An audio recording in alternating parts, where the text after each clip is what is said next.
16th edition of the MSP Initiative, MSP Talk. Lost track of how many sessions we've done, hundreds. So we should probably go back and count all of those, but we're mid-year. This is now basically, a couple weeks off of the exact middle of the year. Is it working? Is it not? Where are we going? I got a lot of opinions on that, but I digress. We're going to do some housekeeping first, then we're going to get into the good stuff. We bring a return guest onto the show. So always good times to see where we go. So housekeeping, mspinitiative.com. We did a lot as MSP Initiative in the community here on the front end of the year, right? Going all the way back to Zero Trust World in Orlando with the great guys over at Threat Locker on their conference, and then we went to Enable, Empower in Fort Lauderdale. That was their first event big event in the U.S. from 2 years ago. They were in Dallas. Then we had the Kaseya Connect Vegas.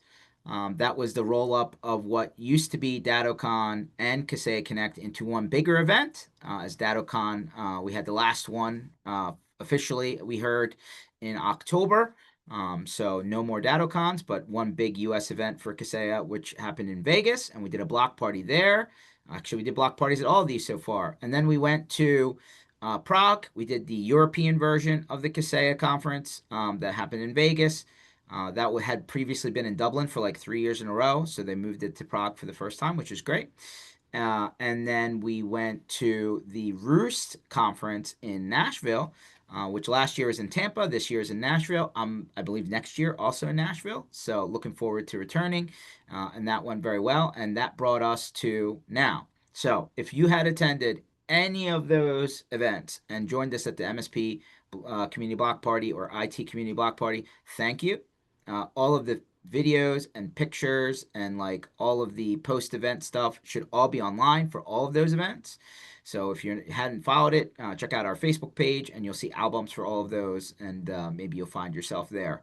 But yes, we do all the legwork for you, so you don't lose your phone, and we got plenty of pictures and videos that captured all of those events, and we were very happy that you took advantage and talked with people over a beverage or two, had a good time. So that means that moving forward for the rest of the year, we are planning the Channel Sports Tour. We did this last year. Worked fairly well. So we're going to bring it back. So we know for a fact that we're headed to London for an NFL game. That'll be on October 11th. Eagles Jaguars at Tottenham Hotspur Stadium. So that should be a good one. Looking forward to it. We also know we are headed to Melbourne, Australia, for the first NFL game in Australia, which I believe is on September 11th. And that's the second game of the league year because they're putting it in that first week where they do like the Super Bowl, participants is like the very first game, and then it goes like Wednesday, Thursday, Sunday, Monday. It just opens up the league. So on September 11th, we'll be at the 49ers and the Los Angeles Rams in Melbourne, Australia. Only NFL game you guys are getting. First one ever in history. Looking forward to doing that one. It'll be a great MSP event. So stay tuned for information on those two. And then domestically here in the US, we'll be planning multiple cities, right? For NFL games. So stay tuned. We're fine-tuning those dates now to like optimize it a little bit because so many to choose from. But we promise we'll get that schedule out to you soon. So all of that is on mspinitiative.com. Looking forward to seeing you guys on the road again, hopefully in your backyard, unless you feel like, your backyard happens to be over an ocean. All right. All of that aside, we bring back Colin, who I believe this is his third time joining us on the show, on the podcast. Ran into Colin again at Nashville for the Flow Conference. So it was always nice to see familiar faces. How you doing today, Colin? I'm good. I'm good. Roost was fun, and thank you for the party as ever. You know, uh, Very good night, and yes, I enjoyed that very much. And it was also good to catch up with you and chat generally around the show. Roost's an interesting one, right? You go to a lot of these shows and they're different sizes and types of people, but Roost was good. I like the size of it. I like the quality of people to talk to and everything. It was certainly one I look to return to. Yeah, I think they did a great job. You know, the team there was great to work with. I think that it wasn't too small, it wasn't too big. They did grow their event by a little over 100 people, from the prior year to this year. So it's still around that 500 and change, right? Before you add in sponsors and attendees and all that other staff and stuff, which I think, was a pretty good size. Nashville, great backdrop for a conference, and the hotel that they were in was like right in the thick of it, which is why we were able to put that party right on Broadway, in the Yeah, middle of all of those things, right around the corner, which was awesome. I think the content of the event though was very good. And I yeah, think I had the luxury to hear the keynotes at all of these conferences we talked about, and everybody has their own position on, the topic of the day, AI.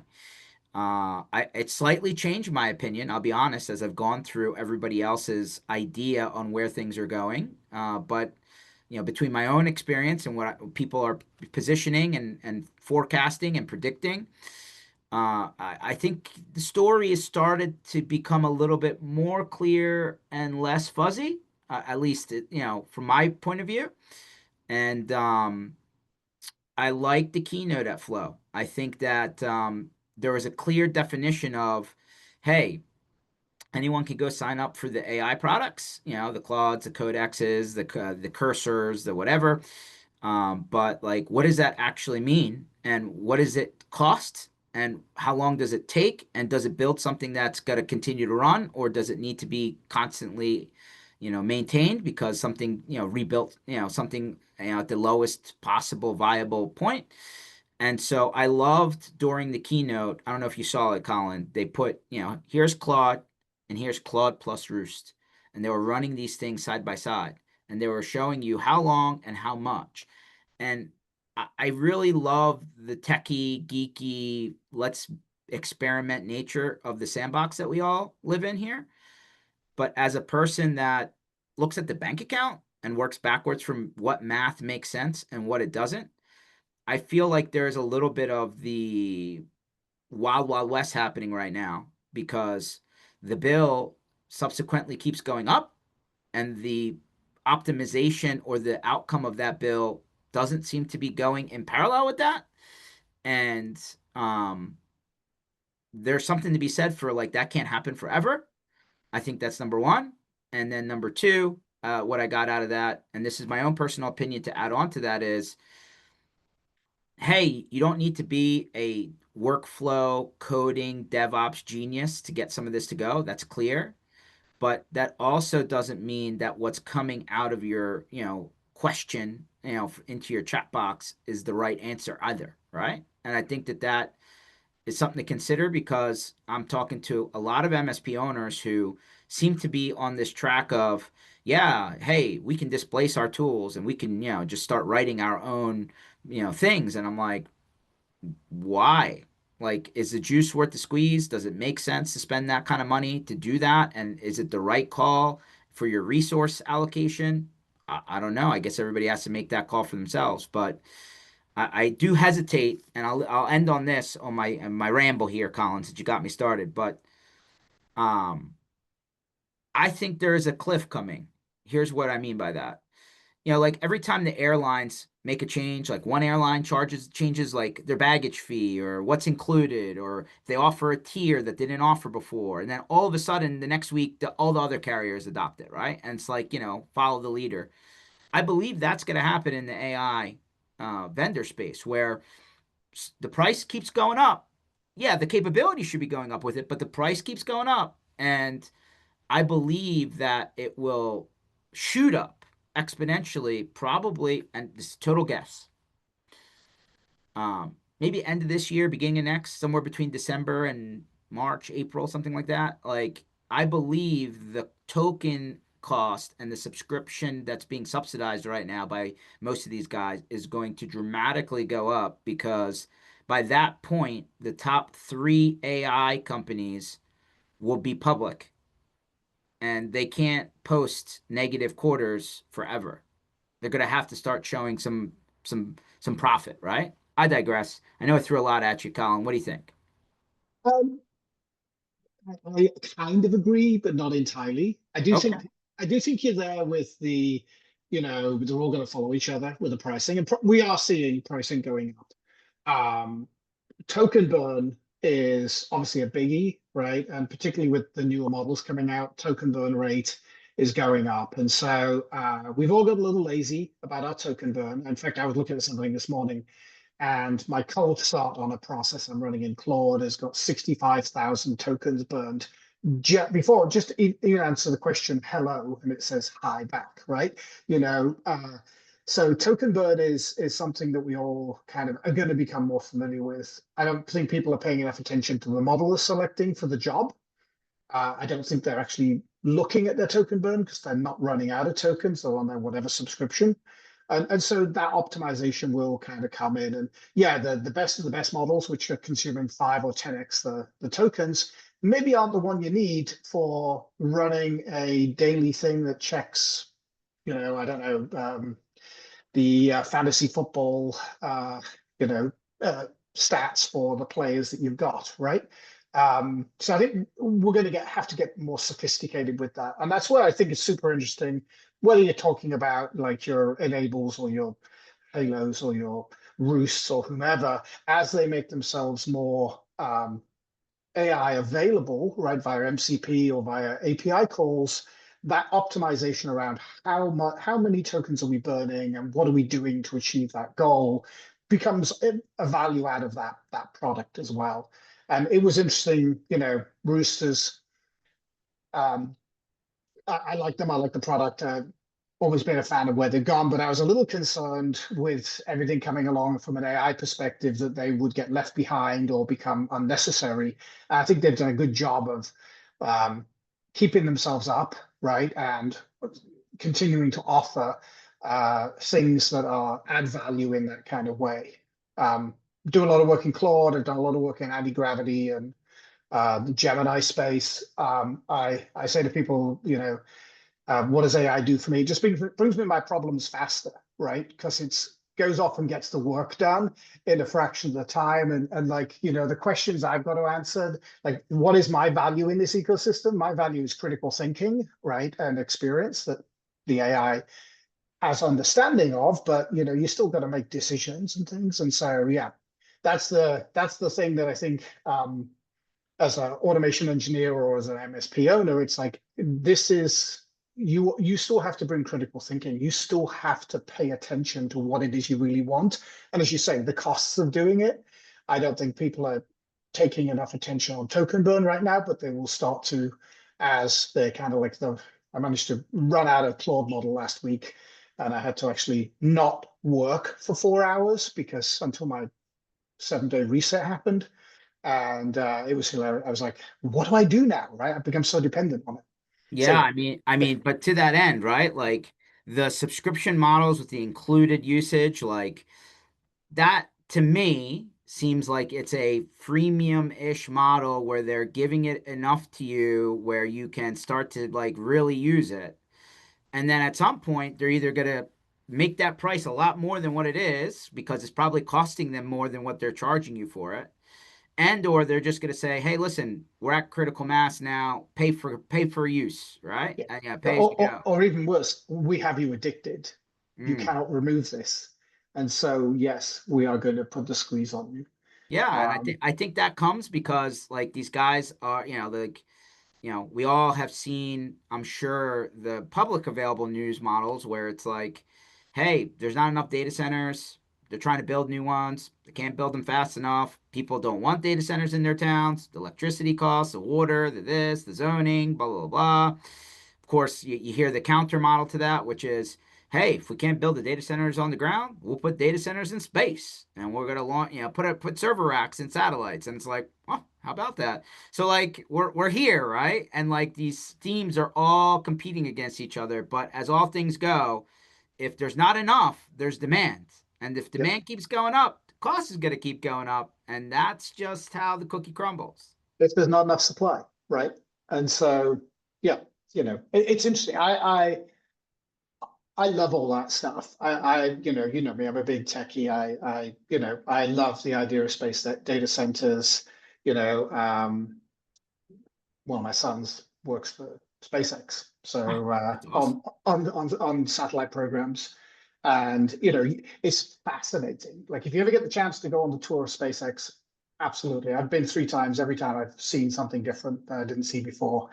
So yeah, the whole what they're doing is pretty crazy. What everybody's doing with space data centers and things is super interesting. What they're doing on the ground with data centers, I also think is interesting. I think running local models and things as well is super interesting space. There's a lot of good stuff going on. Now, can we keep up with it all? Can we do it cost effectively, etc.? Yeah, that's This is where everything's converging. That one sentence, right? Which is, I was talking to a couple MSPs over the last, I don't know, even 5 days, and they're like, "Hey, maybe we gotta go back to prem based. Put these, machines back in the rack." And I'm like, it's like the whole thing has come back on each other, right? We spent all these years getting off of prem into the cloud, and now the cloud's become too expensive, and now we're going back to prem. And I was like, who would have bet that? yeah. I mean, but it's always cyclical, right? There's always things, and even looking at, I don't know, I'm on a MacBook Pro here, right? And this machine is doing nothing. It is just a screen with a internet connection at this point. It really does no real work, right? Sure. Everything is done out there, even when you're working with the AI model. So I do see us doing more and more stuff in the edge. And when we talk about uh, Haven in a second and what we're doing there, we're doing some interesting edge-based work on there as well. So yeah, it's interesting, and I do run a local model on an old machine just to see what it can do and what it can't do all of the time. I think that's kind of part of the game here. You got to pay attention to that, and so yeah, that's uh, it's a fascinating time No, I mean, to I be in mean, around things. 100% yes. I think that Roost event being where it was in the succession of all of the things that people were presenting across all these conferences, like it kind of put a bow on like where my mind is at the moment. But it was clear like, hey, there are people that will benefit from prepackaged things, and there are people who would just build as you go. And my only, you'll never stop people from innovating, Colin. I believe that, but at some point, the person who pays the credit card bill should ask, are we spending money wisely? We were all for experimenting, but it can't be an open checkbook forever. And the stuff that we build today, what is it going to cost tomorrow? That's probably not a question a lot of people are asking. Yeah, I agree. But honestly, that's always been our question, right? Because particularly in this space, the MSP space exists because of a requirement for a service, right, that could be done in-house, but has a cost and expense to be done in-house. And so it's more efficient to outsource it, right, for organizations. And that's why it exists, right? And so it's always going to be like any well-run MSP business is going to be in the cost optimization world, right?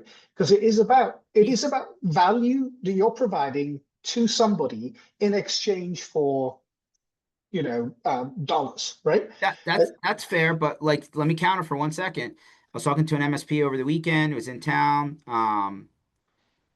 He's done a couple of acquisitions, okay? Like, but he's not PE backed, like he's just done it on his own, right? And one of the first thing he says he sees when he talks to another MSP owner is that the tool overlap, and a lot of it's probably around security, it feels like, right? Or like it wasn't very clearly defined what all these tools were needed for, and there were tools that do what other tools that they had did, and nobody went back to clean that up because there was a education problem, right? On like what you actually should have been doing versus what was being told to you at the time. Nobody ever went back to clean it up, in his most recent example. And so back to the optimization, right? Like, hey, like you as the MSP need to optimize so that you're good. You yep, also need to understand for your customer what good looks like. And yep. I think we're at a time right now where it's moving so fast that we don't really have all the answers to determine what the right path is. There's no singular path, right? And there's never going to be a singular path. In fact, so it is a constant job of paying attention to what you've got. It's like when you move house, you you kind of like, and you open the tool shed, you kind of look at some of the tools and go, I actually haven't used this thing in however long, right? So really, should I still have it, right? Right. It's like, yeah, I've got a lawnmower and a hedge trimmer and an edge trimmer and everything else, but I hire a landscaping service. It's like why have I still got those tools? It Right. makes no sense, right? And that's the same process, right? That we all need to do is like always be looking at what we've got in the tool shed and always be looking at what services we're using and figure out what matters, right? What the best exchange of value is in all of that. It's something that you kind of end up doing all the time. And I think whether we're talking about AI, whether we're talking about any other tooling, I think AI obviously is a shiny new object. So it is the latest generation of ride-on mower, and the so yeah, we got to pay attention Yeah, all the for time with sure. it. For sure. Yeah. Big picture, I was talking to a couple people and they were like, amazing the technology shifts that we have lived so far, right? If you were, between 80s, 90s, 2000s, 2010s, 2020s, like multiple, it's like it folded on itself 4 or 5 times, right? Like very quickly. Yeah, I was talking about that because it was the 250th celebration of the country, and they brought the MLB All-Star Game to Philadelphia. Apparently, it was there. The last time it was here was in 1976, and I was like, oh, okay. And like I was just thinking about what's changed from 76 until 2026, and yeah, technologically wise, and like a lot. well, we didn't have email, Yeah. didn't really have cell, cell phones. cell phones, emails, the iPhone, BlackBerry, like we're going like from records to tapes to CDs to MP3 players to subscriptions to like, I was a big Knight Rider fan. Like that's what we're pretty much there, right? Yeah, Like, yeah, it may not yeah. be indestructible like it was on the show, and the cars may not be turbo boosting, but the rest of it seems like it's there.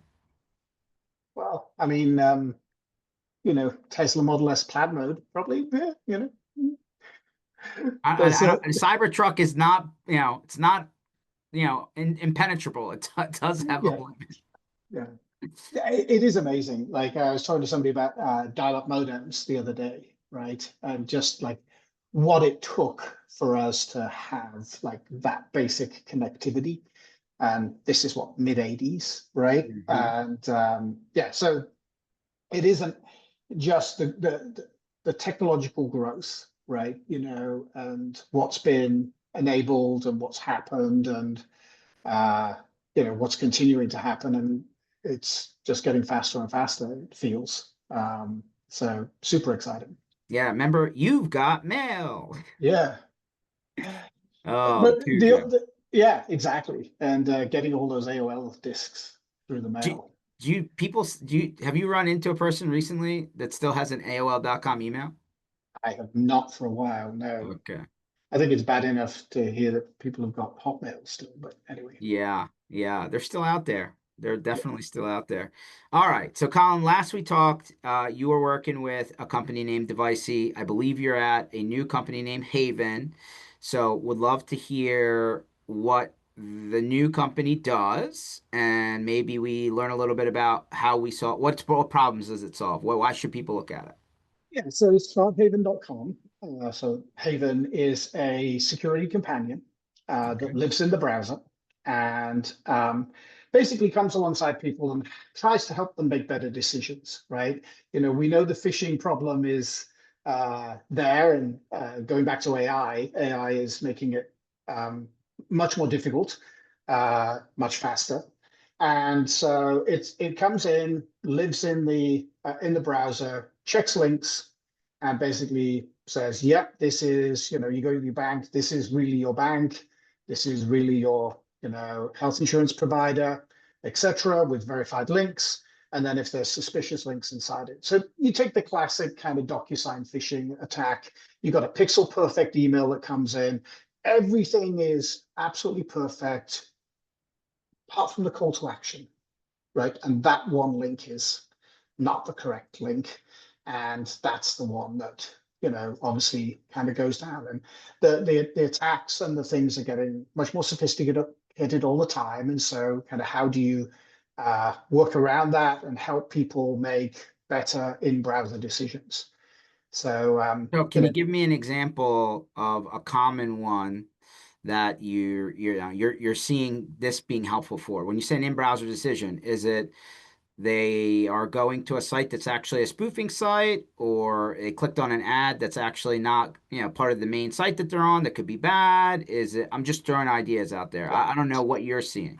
Yeah, so we basically offer a number of in-browser techniques that we're helping people understand. So the Okay. first is, when they get an email, let's check the links inside the email. Let's give them visual feedback about whether that link is a genuine brand link or not, or whether it's suspicious. So within your Gmail, within your regular kind of browser-based mail clients, give you that feedback.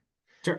Secondly, when you're doing search, we see a lot of advertising, which is basically not legitimate advertising that can creep on through. So again, search results, whether it's paid search or SEO, again, verifying is the link the brand that they say they are, particularly around brand stuff, right? Brand stuff and SaaS services. I mean, the top phishing links out there are things like major brand names, logistics companies, e-commerce companies, finance companies, right? That's your top kind of ones that people are going after. So we go and validate that.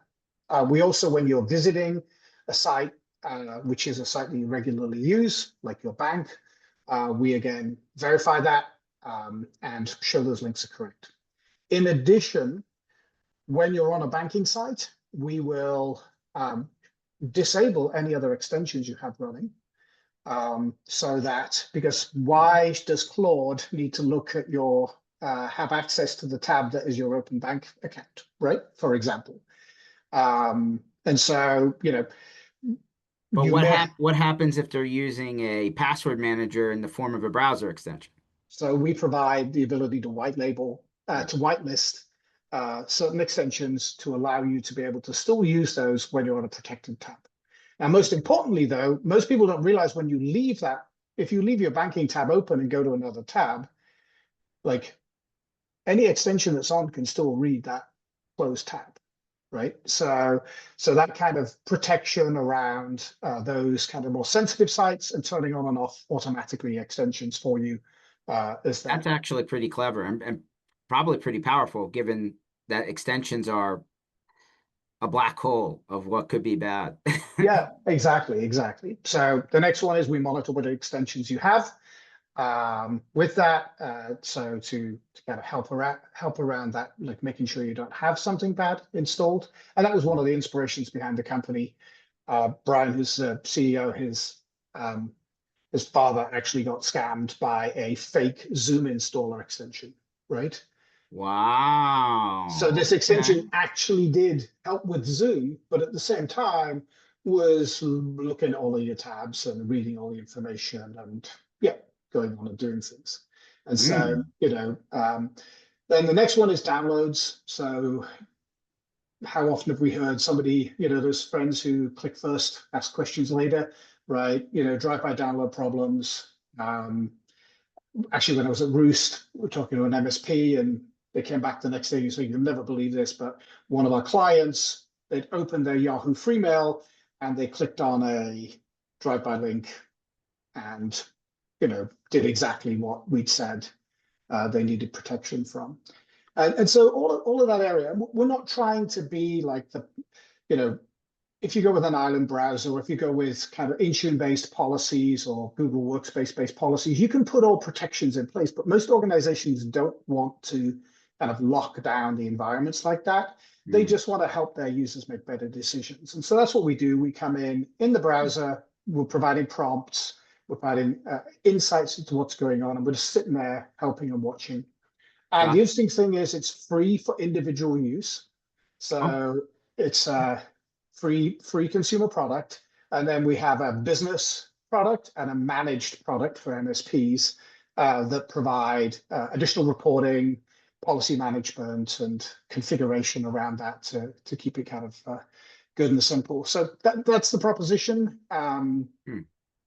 It's very It's interesting because, I know there's a lot of people who try and tackle this subject in pieces, but at least my perception of that. But I think the browser is largely, you know, bypasses a lot of the definable, understood, hey, this is what good looks like security practices, right? Like, hey, when you install a browser plugin, it probably doesn't need elevated privileges, right? It probably doesn't need like all of the rights that an installed application is, right? And here's the problem, you're spending the majority of your time through websites, through, browser-based websites, PWA-based apps, like all of this stuff comes, from the browser. And I would say, I don't know how many people are still using Firefox. I know it's still out there. I would say Chrome and Edge, right, which are like a variants of each other at this point. And I guess if you're a Mac person like you, maybe Safari. But like the browser selections seem to be going down in options, not up. Yes, I mean there are like Chromium as the base of code is like what a lot of it is now from it out there. And you look at browser installs on desktops, it's still dominated by Chrome and then Edge. So yeah, that's fairly much there. And this we're what we're tr- what we're doing is coming alongside the user and trying to be kind of educational at the same time as helpful, right? With it, if you want to click that link that we say don't click, you can still go click it, right? But the kind of you know you're going to have other security tools and other things that are going on. But as you say, that browser surface is where we need to help the user make better decisions, right? And think about what they're doing.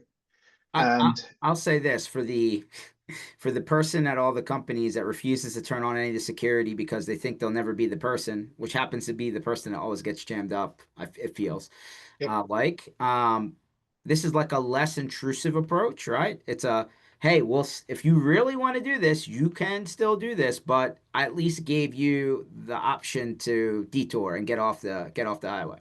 yeah, and again, it's the kind of thing where the level of intervention you may vary by department and group. Um, but I was talking to a head of IT for a school last week, and they've got three real different ICPs, right? Right, they've got students Hmm. who they've got faculty, and then they've got back office, and Yeah, it's the difference that they'll see, and some of the behaviors they see across those populations are super interesting, and they they need to be able to help people make better decisions, right? yeah.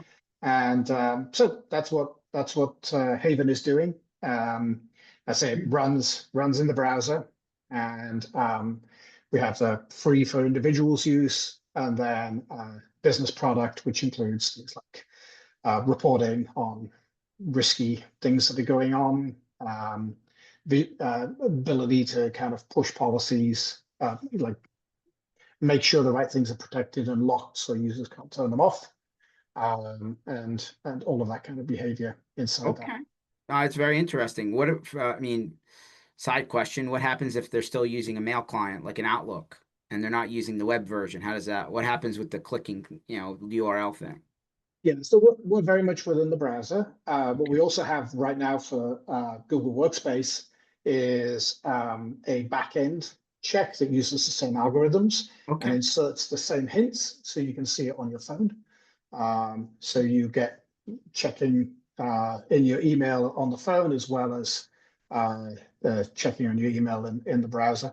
But we're very much there from a browser perspective and a kind of web view of the world. Got it. Okay, good to know. Definitely interesting. A different approach, but one that has a lot of customizability, which is good. Most MSPs don't have the cookie cutter customer everywhere, right? Different people are going to have different opinions, rights, roles, what kind of company you're working with, organization, whatever. Um, Well, I mean, a lot of companies, particularly in the SMB and mid-market, don't want to lock things down in a way that they're constantly kind of their users are kind of bouncing against those rules. And so helping people understand that a link is valid, helping people understand whether this email that got put through, got through other mail tools and everything else is legitimate or not is another, that's an area of it. And we have a multi-layer, the whole detection of link threat and everything else is a multi-layer technique. And it's quite interesting because we actually implemented in-browser um, AI link checking as well, particularly around brand spoofing and that kind of area. And so it's done in a very private way. We're not taking all of your browsing history and sending it to the back end to work on it like some other security products do from a link checking perspective. It's all done. It's all done in the browser.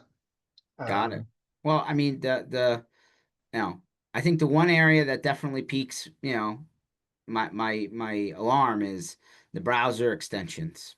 yeah, I mean, it's just so many of them. Like, I know that they're supposed to go through an app store style approval, but they always get, you always hear about the ones that just get through. yeah, yeah, And especially if somebody clicked on something like the Zoom one, that looked like Zoom, but it wasn't Zoom, like somehow they got them to side load the application rather than go through the normal process, and they didn't know any different. They just pressed OK. I mean, I'm yeah, sure that happens often. yeah. But even then, how many people really read the permissions that something they're installing, No. right? Whether it's a login thing or whether it's an extension thing, they don't really read it, right? So it could be like a lot of these extensions do something legitimate, but then Yeah. behind the scenes, using the same permission set can go off and do things which are not great, right? And so yeah, that's kind of what you're kind of working on through with all of it and revealing it at the surface for people. But at the end of the day, it's all about like, you know, if we could all read URLs correctly, we wouldn't click on any bad stuff, right? And and that's getting You harder and you harder. you would hope. Yeah.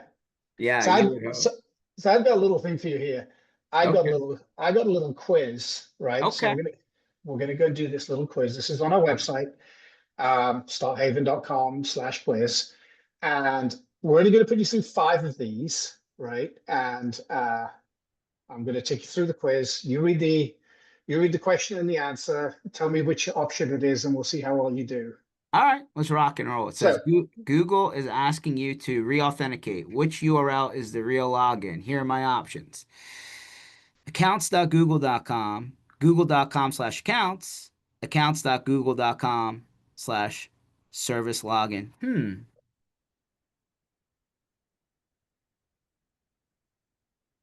don't take too much time. You're not going to take this much time if it was put in front of you. No, that's fair. I don't know. Let's try the option one. Ah, I was wrong. It was option three. See, look at that, right? On the redirect, it had a Ah, redirecting. The initial was fine, but the redirect was where they were grabbing you. got it. Totally blanked. All right. I'm over. Let's try the next one. Password manager link asks you to confirm your vault. Which URL do you trust? Bitwarden.com/login, bitwarden-vault.com/login, vault.bitwarden.com/login. Option one. I was wrong again. Okay. I don't use Bitwarden, so I'm going to use that as my excuse. Oh for 2. Let's see. 3 colleagues sent you a link that say to go to the company SharePoint site. Are they safe? Okay. Yourcompany.sharepoint.com, yourcompany.sharepoint.com, your company my dot SharePoint. All right, so colleague sent you link, says go to the company SharePoint.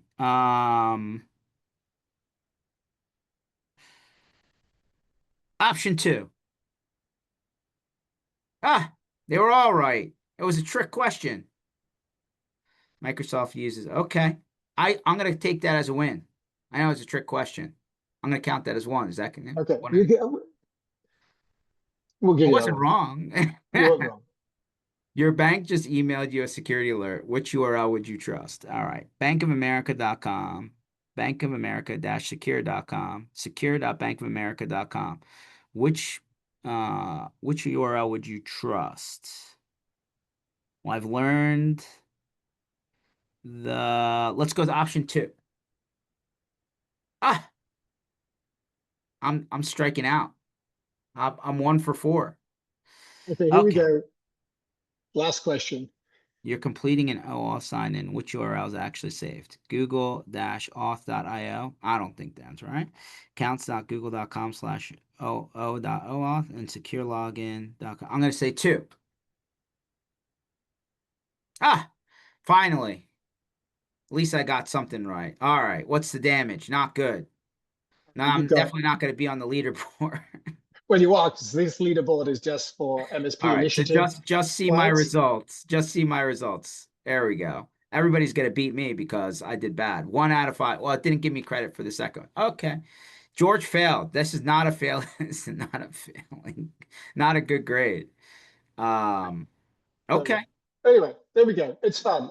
Just proving the fact like that even us, like we look at this stuff the whole time, are going to make mistakes, right? And that's why, link checking is such a big part of what people should be doing. And that's why Haven exists in the To browser to do to that.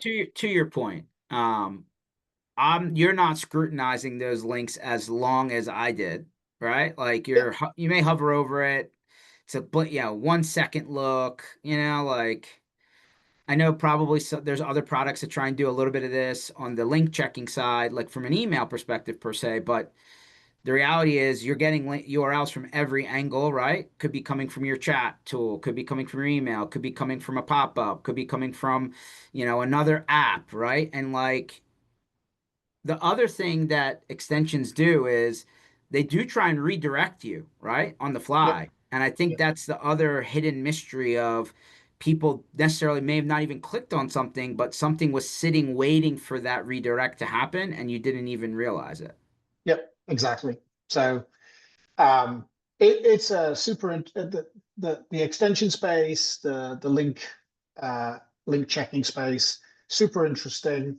Doesn't stop that you should have all the other tools around it, but this is as much about helping people be careful about what they're doing, but also giving them reassurance when they're doing something that is correct with the correct protected Yeah, domain and everything they else. are clever. I'll give them that. They can make those links look really, really close. Like, remember, it was pretty obvious when somebody tried to create a fake website because the logo was off a little bit, or that somebody misspelled something, or whatever.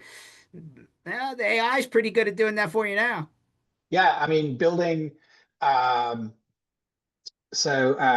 building pixel perfect websites with all the links correct, or emails with all the links correct, with all the logos correct, and everything else, and doing that is trivial and can be done by AI, and that's a very adversarial use of AI from it. And to your point, right? Like, it'll actually take you to the right place, but it's caching in the middle. It's taking your credentials.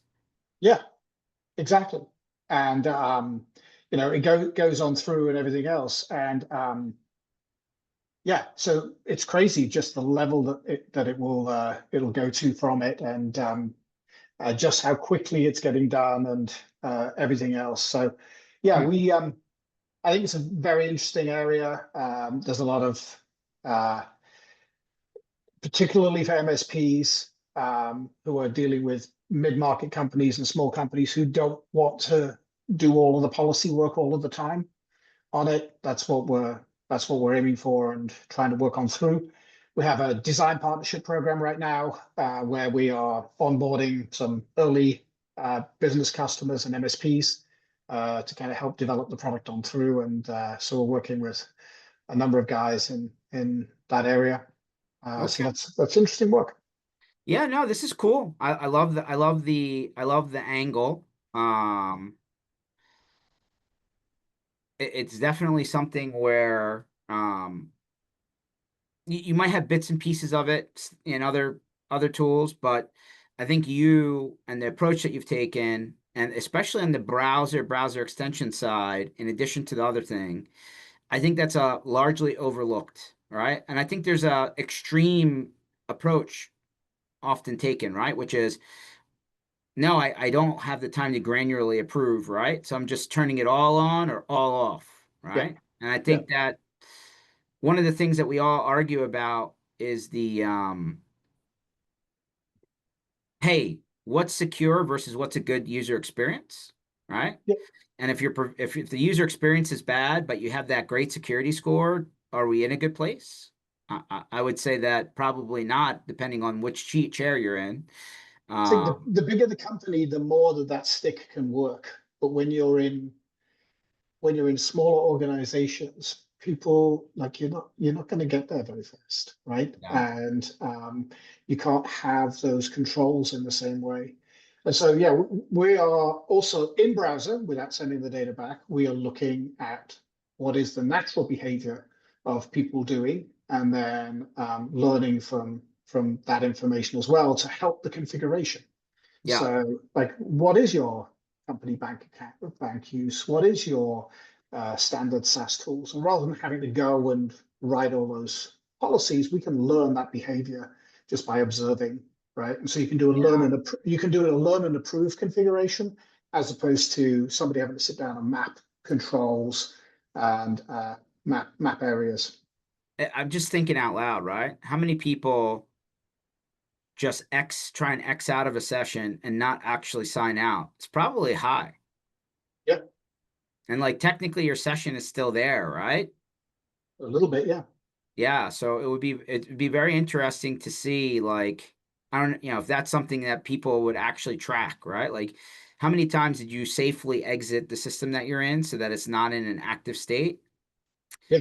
Or like, But hey, it's still in the tab, it's on three screens over, it's still sitting there, like that's the one for me. Most people don't understand that an inactive tab, like a tab that is not visible, is still active, right? Okay, there is a fully inactive state that people like Google, that Chromium supports, right? yeah, For memory, that's mostly for memory management, not for security, right. right? But yeah, they browse off somewhere else. They've left open the payroll system, the whatever else, right?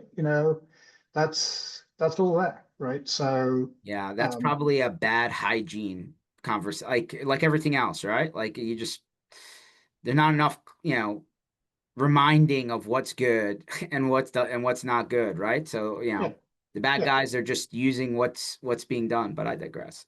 Really cool. I think the website was Get Haven, was that right? Get No, Haven? starthaven.com. Okay, starthaven.com. Okay. Yes. So Yeah, START Haven HAVEN.com. Cool. that Glad is I picked correct. that. Yeah. So for the And people listening to the audio version of that, at least you got that right. And I didn't send you to the wrong place. You're like, George, this website, I don't even know what you're talking about. Hey, maybe your browser tab, bro. Yeah, I sent you to the wrong place. yeah, Um, and people should go do the quiz and Definitely the quiz. definitely go. It's a fun little exercise to do, particularly compete with your coworkers because as we saw, it's not as simple as people I think. got 1 out of 5, guys. So I hope you all beat me because I did really badly. I'll admit. And I actually tried. I was actually reading those URLs, but okay. All right. Starthaven.com. That's cool. Colin, how, I mean, obviously you've been around for a while. Why this company? How long have they been running? I assume they're a little bit newer to the MSP space. So what's the background information? Yeah. So Brian Silverstein, who's the CEO, was one of the team behind the Honey uh, extension, Mm, which is an extension for getting offers and deals, etc. when you're doing e-commerce. And between that and what happened to his dad, he's like, yeah, I learned an awful lot of things that you can go do in browser extensions that maybe aren't the best idea. And so he was the guy behind it. The company also has a product called MirrorTab, which is a safe. It's another form of safe browsing, more aimed towards the enterprise, where basically when you go to log into a site that your business is configured for, it turns it into a remote browser sandboxed session. And so the DOM becomes completely, it's just like using a video link to a sandboxed extension. So no DOM work can happen. Nothing on the local machine can actually do things, but the user doesn't actually change behavior. So that's another part of the work. So we got a lot of experience in and around the in-browser security piece that the team's kind of built on through. Haven was just launched earlier this year, and we're just kind of building out. Now, obviously, I've been around the MSP space for long enough that this was from a business model perspective, we see that kind of small to mid-size business as being the ones who could really benefit from this. And we know the MSPs are a fantastic channel and group in that space. So that's kind of why we're in and around it. So yeah, super interesting. And me, I like growth stage companies. So You that's do. You do. yes, That's your yeah, sweet spot, it seems. yeah. So So we saw you at Flow Roost. Are you going to be at any other events? Do you have any that you can think of between now and the end of the year? nothing right now. We're kind of looking out at where to be at. I do think that you guys going to London will be fun. And we talked at Roost. I think we talked about going to Melbourne, Australia. Yes. It's a long way there and a longer way back, right? So It is that'll not be for the faint of heart, for yeah, sure. but that'll be fun. Melbourne is a sports capital, right? Is pretty exciting place to go and see games. Well, we're gonna cross it off the bucket list here because apparently, if you're not a rugby or a cricket fan, you probably, I mean, from or America for them. Aussie rules football. Yes, So Aussie rules football. I was there 2 years ago and did the Formula One Okay. during the day. Right, I'm a big motorsports Formula One fan, and then I was invited to Aussie rules football like literally straight afterwards, and I just walked between the two like Well, this. It's such a sporting capital when for in that. Rome. Yeah, exactly. It was fun, a lot of fun, That's and good. Well, it'll definitely be at that yeah, main sports complex stadium, the MCG or MC, whatever. yep, that's where I was. Yep, Yeah. it's So, huge. It's huge, hmm, huge. well, So that's good. That'll be a fun event for you guys, and we'll see where else you're going to pop up as the schedule comes out. oh, Um, we definitely will yeah, pop up for sure. NFL, listen, I love a lot of sports, but the NFL seems to be at the top of the food chain. No offense, FIFA, who's still here, right? They're still doing the finals. I'm still smarting from yesterday. That was quite the game. So So what is it? Spain, Argentina? Is that the Spain, final? Argentina is the final. Yes, Argentina beat England 2-1 yesterday Oh in man, in England. in a tough game. It was a good game, but a tough game. So yeah, that was Well, sad. that final game, I believe, is in the Giants Jets Stadium in New Jersey, Yes, and they are already announcing that they're selling the squares of the grass for at $300 per square, because crazy. apparently that stadium is a turf stadium usually. Yeah, that's right. And so FIFA made all the turf stadiums put in real grass, which by the way, NFL guys, pay attention. It should be real grass all the time. Stop this turf nonsense. But apparently, since they've already realized that they're going back to turf, they're selling the squares of the grass. Amazing, right? God bless America. Next thing you know, they're going to charge you for air. Exactly. Yes. Well, actually, we could do some clean stuff here in New York. We've got the smog from the fires that is going on Canada, less. Yeah. what's going up there, guys? Why do I got to get like some air advisory alert down here? Like, what's going on? Yeah. So yeah, well, and then we're at Black Hat, hanging around at Black Hat, and then yeah, I don't know. I got to decide something for the third quarter, Yeah. and Well, go from time there. time flies. So definitely keep in touch. We'll see how these scores go on your quiz. Yes, I want to yeah. hear See people how. actually. Hey, listen, if you keep getting ones out of fives like me, it sounds like you need to sign up. Maybe go check out the personal one and play with it a little bit. See, make sure I'm Exactly. clicking on Go the right install it. things. Yeah. Uh, Guys, this session was absolutely recorded. This is my third session with Colin. He has a really cool background. I know we didn't get too much into it on this session. Go back and listen to a lot of the background that Colin went through because he's been in the industry for a long time. So, guy that definitely knows what he's doing. Loves startups, clearly. Um, Check out the website, starthaven.com. So, go do the quiz, download the freebie, see how it works. And we're looking forward to seeing you guys out on the road. Pay attention, and we'll be announcing like the more definitive dates for Channel Sports Tour. But definitely have London circled, October 11th. Definitely have Melbourne, Australia circled, September 11th. Amazing that they're the same dates, 1 month apart. And we'll figure out all the rest of the dates domestically. Stay tuned. Colin, catch you on the flip side, my friend. Safe travels. Awesome. Thanks, George. You Good as got it. always. See you Thanks. guys.